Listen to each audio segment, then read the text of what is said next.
ये है कैप्टन देवीशरण, जिनके ऊपर निशाना साधा था हाईजैकर इब्राहिम अख्तर ने। उनके पीछे 4 और हाईजैकर ने कुल 150 लोगों को बंदी बनाया है और सारे लोग भारत से मदद की भीख मांग रहे थे। लेकिन भारत सरकार के लिए इन लोगों को रेस्क्यू करना इतना आसान था नहीं, क्योंकि इस प्लेन को चारों तरफ से तालिबान के कमांडोज ने घेर के रखा था और प्लेन भारत से लगभग 1000 किलोमीटर दूर अफगानिस्तान के कांदाहार शहर में खड़ा था। लेकिन इससे भी भयानक बात तो ये थी कि पैसेंजर को बचाने के चक्कर में भारत सरकार एक ऐसा फैसला लेने वाली थी जो कि आने वाले समय में बहुत सारे आतंकी हमलों का कारण बनने वाला था। तो चलिए जानते हैं the story of IC-814 hijacking. 24 दिसंबर 1999 नेपाल के त्रिभुवन एयरपोर्ट में 5 लोग अभी सिक्योरिटी चेक करके डिपार्चर लॉन्ज में किसी का इंतजार कर रहे थे। तभी एक आदमी सूट बूट पहन के वहां पे आता है। उसके हाथ में सूटकेस था और चौंकाने वाली बात तो ये थी कि उसको बिना सिक्योरिटी चेक किए आगे भेज दिया। ये बहुत ही बड़ा सिक्योरिटी ब्रीच था। फिर वो आदमी वो सूटकेस उन 5 लोगों को दे देता है। उनको जो चाहिए था वो उनको मिल गया और अब वो 5 लोग IC-814 की हाईजैकिंग करने के लिए रेडी थे।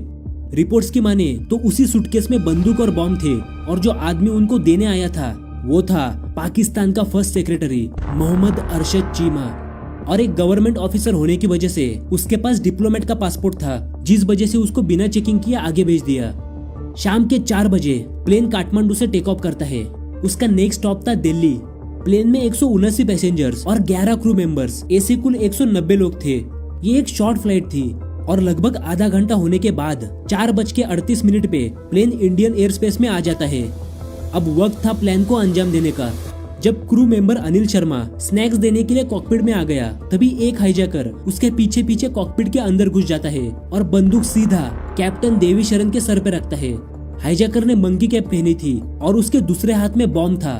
कैप्टन को पहली नजर में ही पता चल चुका था कि प्लेन हाईजैक हुआ है, लेकिन ये नहीं पता था कि प्लेन में और कितने हाईजैकर्स है। हाईजैकर कैप्टन को कहता है कि मैं जो बोलूंगा तुम वही करोगे, नहीं तो मैं इस बॉम्ब से प्लेन को उड़ा दूंगा। बाकी के हाईजैकर्स ने भी पीछे सबको बंदी बनाकर रखा था। फिर हाईजैकर कैप्टन को कहता है प्लेन को वेस्ट की तरफ मोड़ो, यानी कि लाहौर लेके चलो। लेकिन कैप्टन नहीं चाहते थे कि प्लेन भारत से बाहर जाए, इसीलिए वो हाईजैकर को समझाने की कोशिश करते हैं कि प्लेन में इतना फ्यूल नहीं है। तो हाईजैकर पूछते हैं दिल्ली के अलावा प्लेन कहाँ लैंड हो सकता है। तभी कैप्टन एक बहुत ही बड़ी गलती कर देता है। वो कहता है कि हम मुंबई में लैंड कर सकते हैं। अगर प्लेन मुंबई जा सकता है तो लाहौर क्यों नहीं? एक तो प्लेन को लाहौर भेजो या फिर मैं लोगों को मारना शुरू कर दूंगा। हाईजैकर पूरा प्लान करके आए थे। अब प्लेन दिल्ली जाने की बजाय लाहौर की डायरेक्शन में जाना शुरू करता है। लेकिन भारत में किसी को पता नहीं था कि प्लेन वेस्ट की तरफ क्यों जा रहा है। फिर 4:40 पे कैप्टन देवीशरण चुपके से प्लेन की फ्रीक्वेंसी चेंज करके 7500 पे रखते हैं। 7500 एक सीक्रेट कोड है जो कि प्लेन हाईजैक हुआ है, ये मैसेज एयर ट्रैफिक कंट्रोल को बताता है। अब दिल्ली एयर ट्रैफिक कंट्रोल को पता चल चुका था कि प्लेन IC-814 हाईजैक हुआ है। दिल्ली एयर ट्रैफिक कंट्रोल तुरंत ही भारत के क्राइसिस मैनेजमेंट ग्रुप से मदद मांगती है, जिसको union secretary Prabhat Kumar lead कर रहे थे। लेकिन क्राइसिस मैनेजमेंट ग्रुप बनाने में ही उनको 1 घंटा लग गया। ऊपर से भारत की सीक्रेट सर्विस एजेंसी यानी कि रॉ को भी इसकी जानकारी नहीं दी गई। इसके अलावा जब कैप्टन पाकिस्तान के एयर ट्रैफिक कंट्रोल से प्लेन को लैंड करने की परमिशन मांगता है, तब पाकिस्तान बिल्कुल भी परमिशन नहीं देता। जैसे जैसे प्लेन लाहौर की तरफ बढ़ रहा था, वैसे ही कैप्टन प्लेन को स्लो कर देते हैं। कैप्टन को किसी भी हालत में प्लेन को भारत की एयर स्पेस से बाहर नहीं लेके जाने देना था, क्योंकि भारत में भारत की स्पेशल फोर्स उनको बचा सकती है। लेकिन प्लेन में फ्यूल कम हो रहा था, इसी वजह से उनको कहीं ना कहीं तो लैंड करना ही पड़ेगा, नहीं तो प्लेन क्रैश हो सकता है। शाम के 6:04 को Delhi air traffic control plane से कनेक्ट करने की कोशिश करता है। तभी कैप्टन देवीशरण उनको बताते हैं कि प्लेन में फ्यूल बहुत ही कम है और हाईजैकर्स प्लेन को लाहौर ले जाना चाहते हैं। प्लेन अभी अमृतसर एयरपोर्ट के पास से जा रहा था और प्लेन और लाहौर के बीच सिर्फ 60-70 किलोमीटर का ही अंतर बचा था। इसीलिए कैप्टन पाकिस्तान के एयर ट्रैफिक कंट्रोल से फिर एक बार परमिशन मांगता है, लेकिन पाकिस्तान फिर भी परमिशन नहीं देता। इसीलिए कैप्टन ये बात अमृतसर के एयर ट्रैफिक कंट्रोल को बताते हैं। तो अमृतसर के एयर ट्रैफिक कंट्रोल कैप्टन को बोलता है कि आप रिफ्यूलिंग के लिए हमारे एयरपोर्ट में आ जाओ। लेकिन हाईजैकर को ये बात बिल्कुल मंजूर नहीं थी। उनको डर था कि अमृतसर में भारत की स्पेशल फोर्स उनके ऊपर अटैक करेगी। फिर 6:30 को जैसे ही प्लेन अमृतसर से आगे निकल जाता है, कैप्टन फिर से पाकिस्तान के एयर ट्रैफिक कंट्रोल से लैंड करने की परमिशन मांगता है। लेकिन फिर भी पाकिस्तान लैंड करने की परमिशन नहीं देता। और इस बार तो पाकिस्तान लाहौर एयर स्पेस को ही ब्लॉक कर देता है और प्लेन को शूट करने की धमकी देता है। ऊपर से प्लेन में लो फ्यूल की लाइट बजने लगी, इसीलिए कैप्टन हाईजैकर को समझाने की कोशिश करते हैं कि प्लेन में फ्यूल बहुत ही कम है, तो ऐसे हवा में उड़ते रहने से कुछ नहीं होगा। एक तो प्लेन को अमृतसर में रिफ्यूलिंग करना पड़ेगा या फिर प्लेन क्रैश हो जाएगा। और थोड़ी और भेजबाजी करने के बाद हाईजैकर आखिर मान ही जाते हैं और फ्यूल भरने के लिए 6:40 पे प्लेन अमृतसर की तरफ आने के लिए मुड़ता है। प्लेन अब भारत के अंदर लैंड होने वाला था। इसका मतलब अब पूरा कंट्रोल भारत के हाथ में होगा। लेकिन आने वाले कुछ घंटों में भारत अपने इतिहास की सबसे बड़ी गलती कर बैठता है। रात के 7:01 को प्लेन अमृतसर एयरपोर्ट में लैंड होता है।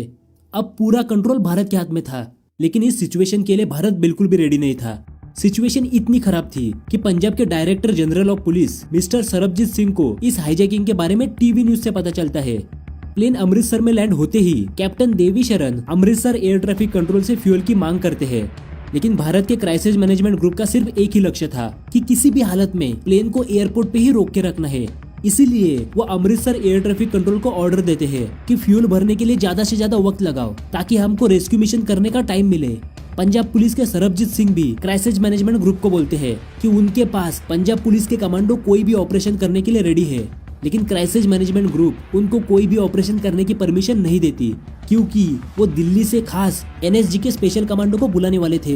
ये प्लान तो बहुत बढ़िया था, लेकिन दिल्ली से अमृतसर की दूरी 500 किलोमीटर थी, इसलिए वहाँ से आने में उनको वक्त लगने वाला था। और ऐसी हाई टेंशन सिचुएशन में एक एक मिनट इम्पोर्टेंट होता है। दूसरी तरफ हाईजैकर ने कैप्टन को प्लेन चालू ही रखने को बोला।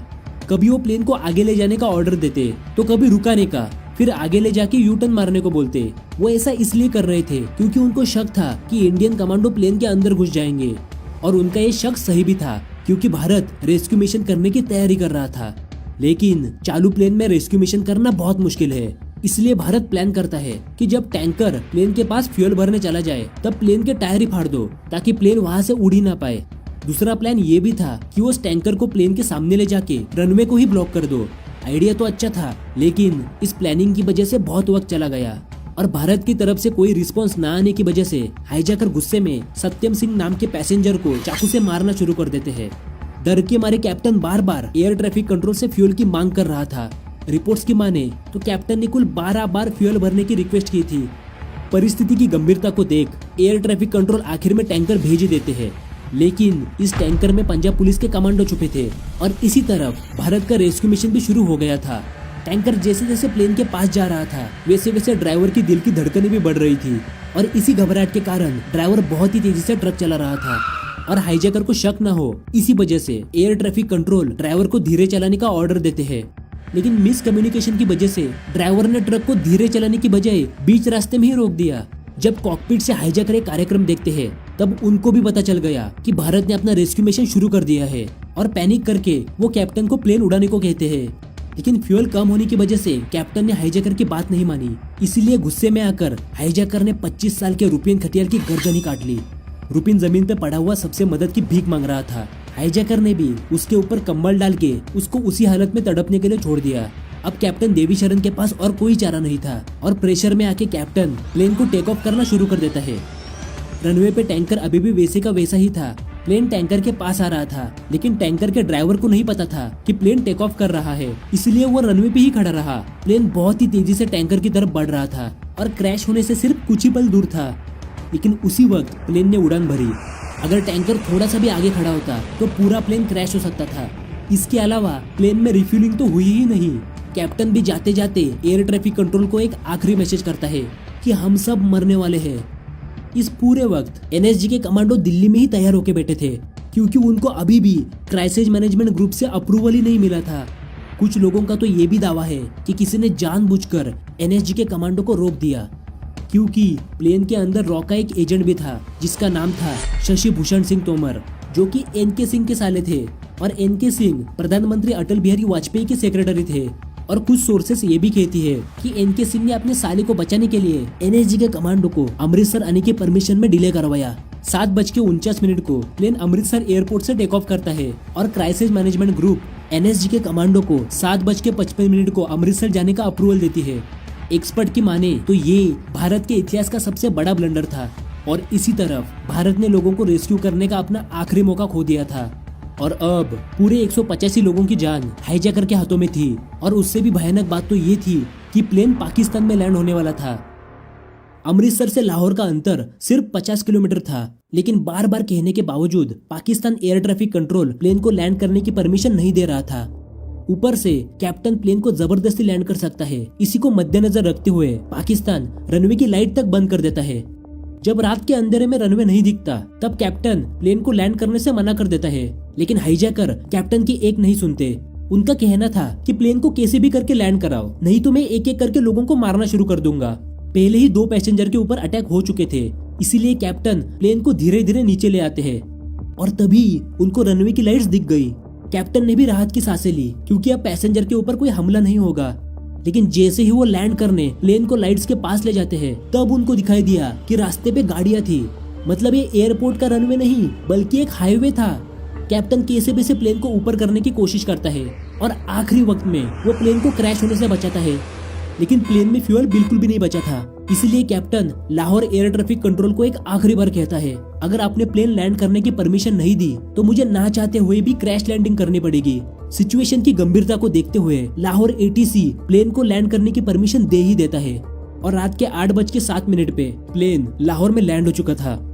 एक भारतीय प्लेन पाकिस्तान में खड़ा है, ये भारत के लिए बहुत ही बुरी खबर थी क्योंकि सिर्फ 5 महीने पहले ही भारत और पाकिस्तान के बीच एक भीषण सा युद्ध हुआ था, द कारगिल वॉर, जहाँ पे दोनों साइड से सैकड़ों सैनिक मारे गए। इसी वजह से दोनों देशों में तनाव का माहौल था।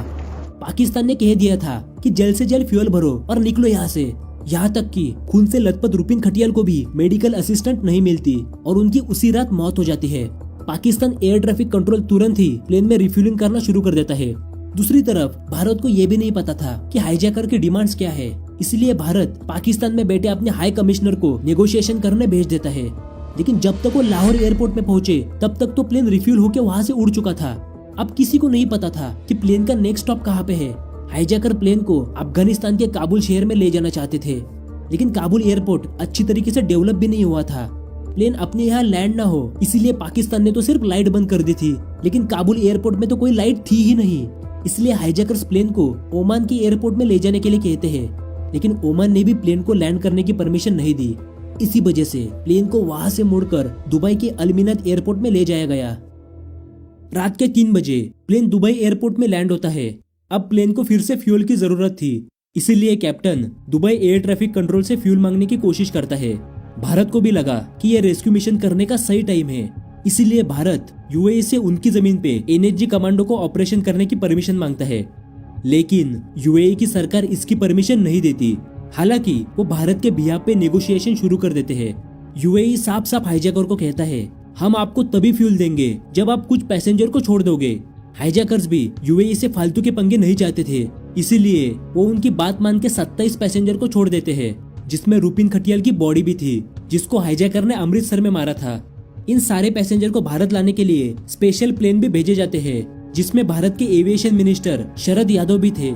उनका कहना था कि सारे पैसेंजर शॉक में हैं, और जब पैसेंजर से हाईजैकर के बारे में पूछते हैं तब उनको पता चला कि प्लेन के अंदर आदमी और औरत बच्चों को अलग अलग करके रखा है और हर किसी की आंखों पे पट्टी भी बांधी हुई है। इसके अलावा वो 5 हाईजैकर का नाम भी बताते हैं, चीफ, बर्गर, डॉक्टर, शंकर, भोला। हालांकि ये उनके असली नाम नहीं थे, लेकिन बाद में इनके असली नाम भी पता चले। इब्राहिम अख्तर, सनी अहमद काजी, शाहिद अख्तर शहीद, शकीर, जहूर मिस्ट्री, और सारे हाईजैकर पाकिस्तान से थे।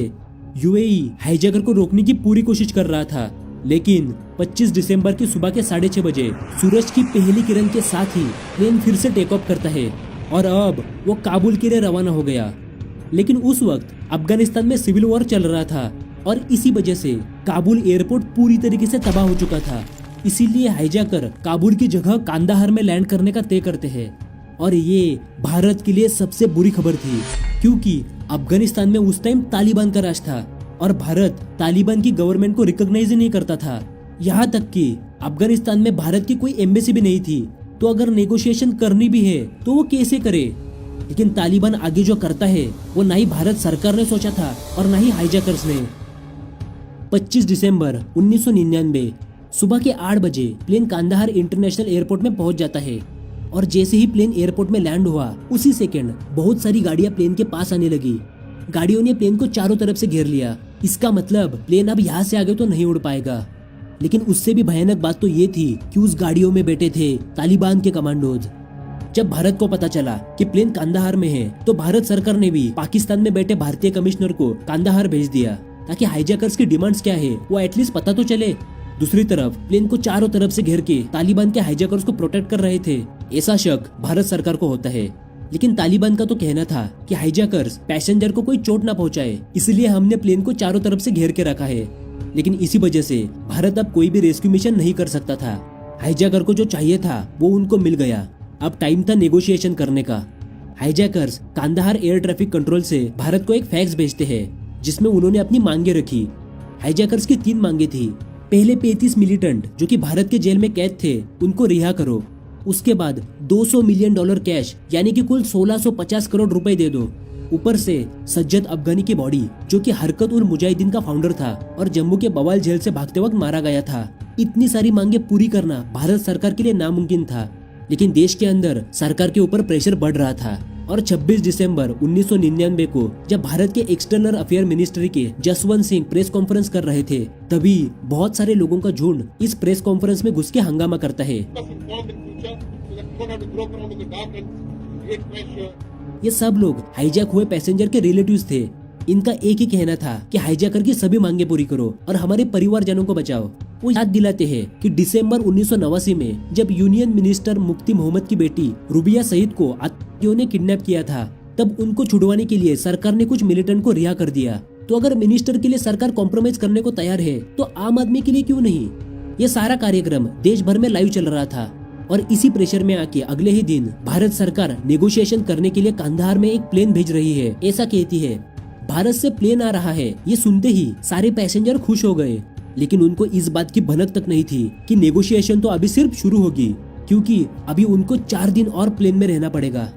प्लेन के अंदर की परिस्थिति भी बहुत बुरी थी, हर जगह से बदबू आ रही थी। ऊपर से हाईजैकर ने प्लेन की सारी खिड़कियां बंद करवा दी थी। पैसेंजर को ढंग से खाना पानी भी नहीं मिल रहा था, यहाँ तक कि टॉयलेट्स भी ओवरफ्लो करने लगे। भारत को जल्द से जल्द कुछ करना था, लेकिन भारत सरकार हाईजैकर की सारी मांगे तो पूरी नहीं कर सकती थी और इसी बात पे हाईजैकर को गुस्सा आने लगा और वो सारा गुस्सा पैसेंजर और क्रू मेंबर पे उतारने लगे। एक बार तो फ्रस्ट्रेट होके हाईजैकर कैप्टन को बोलते हैं, प्लेन को चालू करो, हमको अभी के अभी यहाँ से निकलना पड़ेगा। लेकिन प्लेन को तालिबान के गाड़ियां और टैंक्स ने घेरा था, इसलिए हाईजैकर्स तालिबान को टैंक्स हटाने के लिए कहते हैं। लेकिन तालिबान का कहना था कि टैंक्स तुम्हारी रक्षा करने के लिए है। इस पे हाईजैकर कहते हैं कि हमें किसी के प्रोटेक्शन की कोई जरूरत नहीं है, तुम पहले अपने टैंक्स हटाओ। लेकिन इसी बात से तालिबान के लीडर्स को बहुत गुस्सा आ जाता है और वो गुस्से में कहते हैं, हम अपने टैंक्स नहीं हटाएंगे और अगर तुमने किसी को हाथ भी लगाया तो तालिबान के कमांडोज प्लेन के अंदर घुस जाएंगे। तालिबान का यह बर्ताव देख के हाईजैकर भी टेंशन में आते हैं, क्योंकि उनको तो लगा था कि तालिबान तो उनका सपोर्ट करेंगे। भारत को भी नहीं समझ आ रहा था कि तालिबान आखिर किसके साइड है। ऐसा करते करते लगभग 4 दिन बीत गए और 27 दिसंबर 1999 को भारत से नेगोशिएशन करने के लिए एक प्लेन दिल्ली से कांदाहार आने के लिए रवाना होता है, जिसमें Ajit Doval, ministry of external affair के विवेक कटजू और उनके साथ 30 लोगों की टीम, जिसमें डॉक्टर, नर्स, इंजीनियर्स और ब्लैक कैट के कमांडो भी थे और वो कोई भी मिशन करने के लिए रेडी थे। लेकिन जैसे ही प्लेन कांदाहार में लैंड हुआ वैसे ही प्लेन को तालिबान के कमांडोज ने घेर लिया। अब कोई भी ऑपरेशन करना नामुमकिन था, लेकिन कमांडोज फिर भी सही वक्त का इंतजार कर रहे थे। पहले तो भारतीय नेगोशिएशन टीम औरत और बच्चों को छोड़ने की मांग करते हैं, लेकिन हाईजैकर इससे साफ साफ मना कर देते हैं। दूसरी तरफ तालिबान के साथ वक्त गुजारने के बाद भारत को पता चलता है कि तालिबान न ही हाईजैकर को सपोर्ट करते हैं और न ही भारत को, वो तो सिर्फ न्यूट्रल है। इसलिए आने वाले 2 दिन भारत सीधा तालिबान के जरिए नेगोशिएशन करने लगा। लेकिन नेगोशिएशन के बीच हाईजैकर बार बार किसी तीसरे आदमी से फोन पे बात कर रहे थे और अमेरिका की सीक्रेट सर्विस एजेंसी CIA वो कॉल अपने स्पाई सैटेलाइट से सुन लेती है और तुरंत ही वो इन्फॉर्मेशन मुंबई पुलिस को दे दी। फिर मुंबई पुलिस जोगेश्वरी वेस्ट के गोल्डन सॉइल कॉलोनी के फ्लैट नंबर 707 में रेड करती है। ये वही जगह थी जहाँ से फोन के सिग्नल आ रहे थे और वहाँ पे उनको 4 ISI के ऑपरेटर मिलते हैं जो पूरा टाइम हाईजैकर से फोन से बात कर रहे थे और भारत में क्या चल रहा है इसकी सारी इंफॉर्मेशन उनको दे रहे थे। दूसरी तरफ भारत और तालिबान की कड़ी नेगोशिएशन की वजह से हाईजैकर्स की मांग सिर्फ 3 कैदियों के ऊपर आ गई, लेकिन ये 3 कैदी कौन होंगे इसका फैसला हाईजैकर खुद तय करेंगे। उन 3 कैदियों का नाम था मौलाना मसूद अजहर, अहमद ओमर सईद शेख, मुश्ताक जरगार। लेकिन जब भारत सरकार जम्मू कश्मीर के मुख्यमंत्री फारूक अब्दुल्ला को कैदी को छोड़ने की मांग करते हैं तो ये आइडिया फारूक अब्दुल्ला को बिल्कुल पसंद नहीं आया। उन्होंने ये तक बोला कि आने वाले समय में आपको इसकी कीमत चुकानी पड़ेगी, और उनकी ये बात बिल्कुल सच हो जाती है। लेकिन सरकार के ऊपर बहुत प्रेशर था, इसी वजह से उनके पास दूसरा और कोई चारा नहीं था। इन तीनों कैदियों को दिल्ली ले जाया जाता है और वहाँ से कांदाहार ले जाया गया।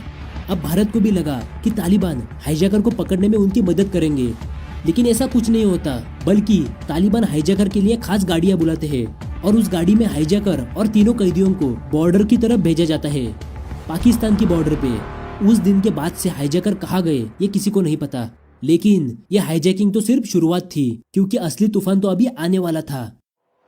छोड़े हुए कैदी में से एक कैदी मसूद अजहर पाकिस्तान में जाके जैश ए मोहम्मद नाम के आतंकी ग्रुप का निर्माण करता है। वही जैश ए मोहम्मद जिसने आगे जाके 1 अक्टूबर 2001 में जम्मू कश्मीर के असेंबली पे अटैक किया, जहाँ पे एक एक्सप्लोजिव से भरी हुई गाड़ी स्टेट के असेंबली को उड़ा देती है, जिसमें 38 लोगों की जान चली गई। बाद में 13 दिसंबर 2001 में 5 आतंकवादी भारत के पार्लियामेंट में घुस के ओपन फायर करते हैं, जिसमें 9 और लोगों की जान चली गई।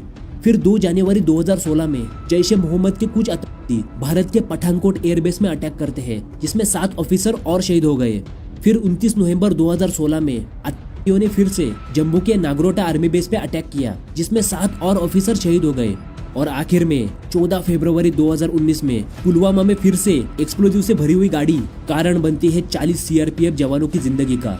अगर उस दिन एनएसजी के कमांडो को भेजने में भारत सरकार ने वक्त नहीं लगाया होता तो शायद ये सारे अटैक्स कभी होते ही ना।